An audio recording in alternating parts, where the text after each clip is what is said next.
The Splash-O-Matic is currently one of, if not the best weapon in Splatoon 3. Basically, the entire meta revolves around the Splash and what it can do and how it can be countered. However, it wasn't always destined for this prominent role, as despite its perfect accuracy, it has low range and each shot does little damage. Basically, you're trading the fast splat speed of a splatter shot for better painting and perfect accuracy. So how then did the flawed little laser beam become such a dominant weapon, towering over all others? First of all, what does the Splash do? It is a short-range shooter that shoots very fast, but does low damage per shot, taking 4 shots to splat. This means that it has a relatively quick splat time and paints a ton, almost like a better version of the Splash-O-Matic. Furthermore, it has perfect accuracy, meaning your shot will always go where you want it to go. It is held back though by its low range and its lower time to splat than a splatter shot, for example. The Splash-O-Matic was introduced in Splatoon 1 where the Splash fell victim to Berry Pro disease. It simply was outclassed. While certainly a good weapon, Splatoon is full of good and frankly overpowered weapons that it had to compete with. This competition meant that it wasn't able to be a weapon used in top tier play. It was still a good weapon, and the stock Splash had a really good niche in turf war due to its suction bomb rush. This was the only real reason you'd use the Splash-O-Matic though, and it generally went unused throughout Splatoon 1's lifespan. Being a good weapon outclassed by others, it was in the running to be a good weapon in Splatoon 2 though.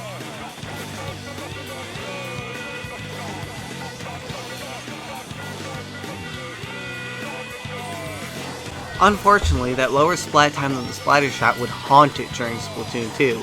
People simply preferred the more aggressive and reliable splatter shot. It would be in a significantly higher standing though compared to the first game. The Neo Splash's suction bomb launcher was incredibly useful for capping Zone and 2, and Burst Bomb would give it some long-range poking ability that really helped it. This made it very strong in the Japanese turf war meta because the long-range burst bombs could couple with the short-range painting to basically get paint anywhere on the map quickly. Furthermore, Suction Bomb Launcher is one of the greatest painting specials due to the vast swathes of territory Suction Bombs ink. The normal Splash is hurt by having Toxic Mist, but overall it did see some use as an inkjet spammer in really good inkjet maps like Gobi Arena. Overall, the Splash in general didn't see a whole lot of use, but it could be seen every once in a while and wasn't a bad weapon by any means.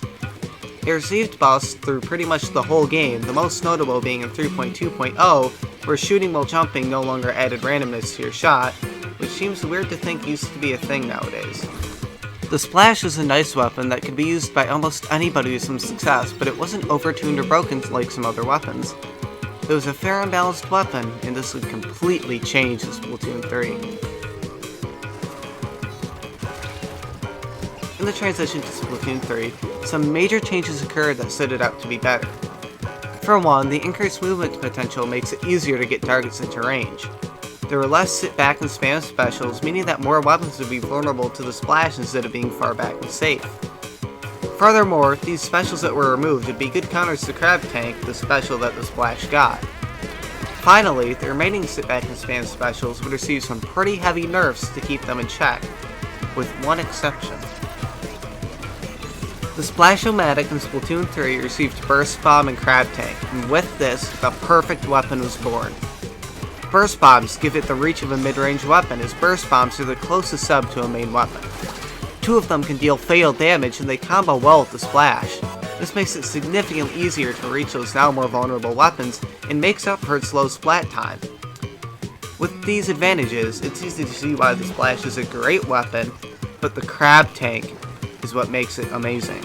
At any point in time, the Splash-O-Matic can turn into a super Hydra splat leg and control an incredible amount of territory without needing to charge up at all. With massive health and high damage, it can be used for 8 seconds to pretty much stop the enemy team's advance into certain areas. It also has long-range super burst bombs, giving an easy way to chip the enemy and aid your team. It is because the Splash can do literally anything that makes it so good. It paints well, it has high mobility being a lightweight weapon, it splats relatively quickly, it can become a mid-range skirmisher, it can poke, and it can play anchor. It is as close to a whole team in one package as a singular weapon can realistically get. This makes it dominant in both competitive and casual play. In competition, it gives the team a lot of room to play with less than optimal weapons that fulfill a certain niche because the Splash-O-Matic can often cover for what would otherwise be doing more optimally. In open lobbies where the team comp can't be predicted, it offers a pretty solid way to ensure there will always be some fighting ability, some skirmishing ability, and some backline ability. In all of these things, the Splash-O-Matic does not just decently, but very well. The Splash-O-Matic is only good because of it getting the right kit at the right time and isn't necessarily due to the main weapon itself. The main weapon is actually quite balanced, it's the kit having no great counterplay that's the issue. Crab also gets a hidden buff from the map design of Splatoon 3, making it easier to spot and gun down opponents. So how would I fix this? Crab tank needs to be nerfed. I'm unsure of the exact nerf it would need, but something must be done. Crab tank is the issue in this kit. It's what takes it from good to great. Burst Bomb is quite useful on this kit, but it isn't what pushes it into stardom.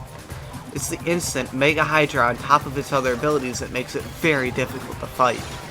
By nerfing Crab Tank, this issue can be resolved in a new meta can form in the game, hopefully healthier, and hopefully not revolving around Tenet missiles. Thank you so much for watching this video. I just launched a Discord server, link in the description, and I would love it if you joined. If you enjoyed this video, please like and subscribe. It would mean so much to me. And peace.